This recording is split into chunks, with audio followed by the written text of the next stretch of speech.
Hi guys, and welcome to another edition of the MoneyGarden. So today we'd like to cover, I came across this article actually, so it's going to be an article I found it on a website called The Market Watch. It's been written by a guy named Morgan Housel, and the name of the article is 6 Personal Finance Hacks That Aren't Easy But Promise Big Payoffs. And I really like this article because it speaks the truth, really. And this is hard truth. This is very hard to swallow or hard for us to really actually take it seriously. But they are actually so true. And ultimately, if we learn to be really strong over these and take them seriously and follow them, then they will actually lead to financial security and financial independence. So with that said, let me get right through it. What are the 6 hacks that could be? Number 1, it's accepting that living below your means requires suppressing your ego to below your income. So one of the big problem we see with the majority of Americans, everybody buys into this hype of I'm going to be successful when I have that bigger house, when I have that bigger car, when I have that labels, or I need those clothes, I need that vacation, I need that car. And the truth is, no, we don't need any of those things. That's the truth. We want them. And it's not even that. It's not even how it makes us feel so much. It's more, the problem with that is, it's how we think it makes other people think about us. So let me say that again. The real payout is what we think. If we get that car or if we get that big house, it's not even so much that we enjoy it so much, but we enjoy what we think other people think of us. Because now we get to show it, everybody comes, all of a sudden somehow we are successful, right?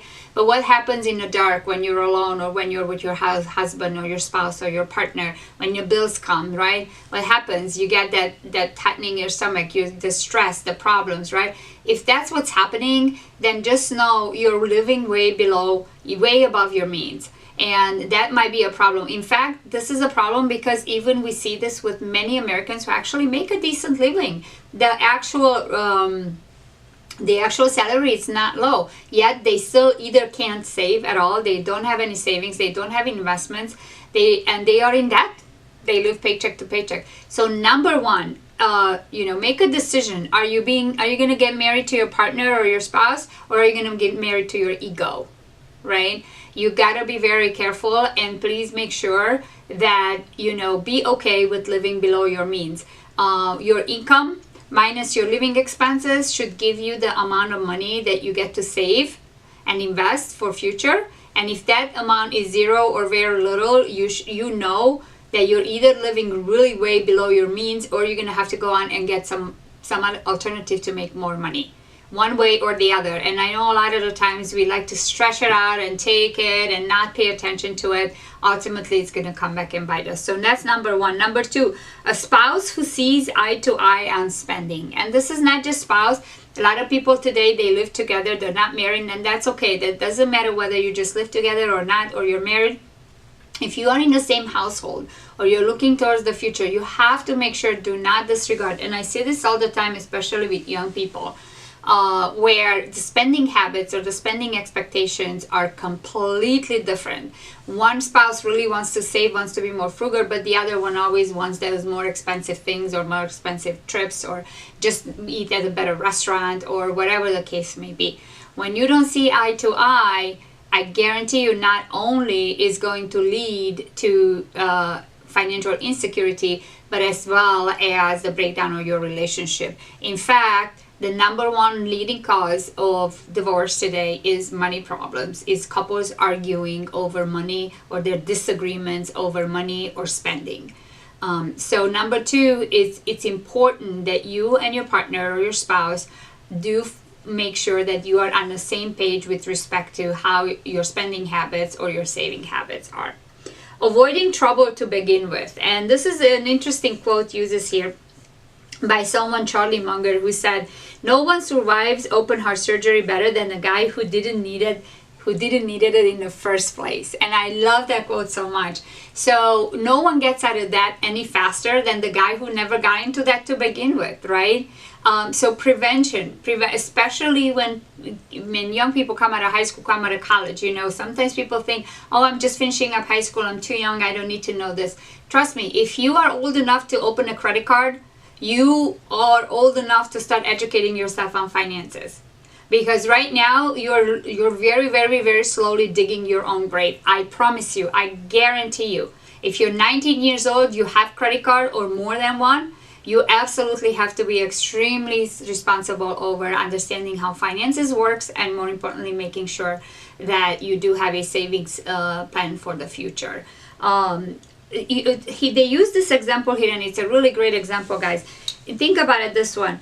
How many agencies out there are advocating for helping you consolidate your debt, your student loan debt, or working how to get over it or how to pay it off? But how many agencies out there will help you figure out how to get a college degree without that?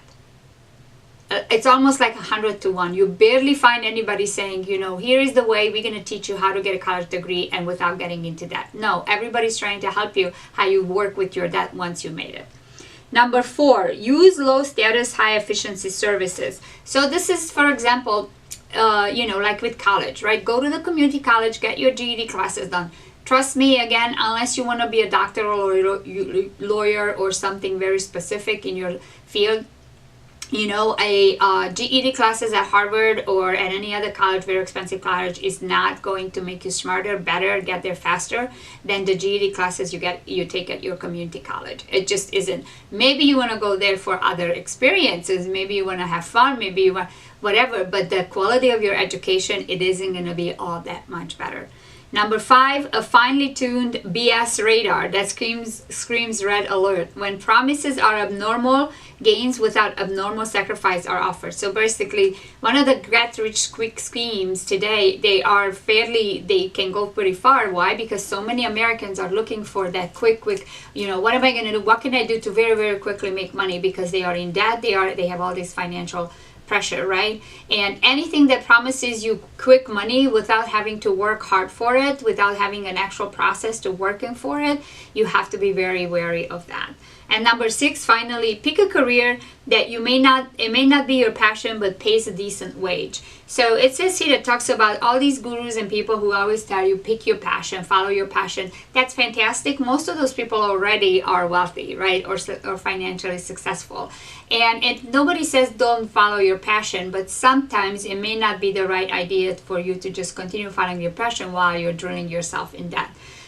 So these are the 6 ways, you guys. Accepting living below your means. Make sure that you and your partner are on the same page with respect to spending. Avoid trouble to begin with. Try to not get into that, and make sure you have savings like right out of high school. Use low status, high efficiency services. A finely tuned BS radar. Be very wary of the get rich quick schemes. And finally, number 6, pick a career that may not be your passion, but if it's going to pay you a decent wage, you're able to pay your bills, and then you can also follow your passion parallel to that. So hope that helps you guys. 6 personal finance hacks.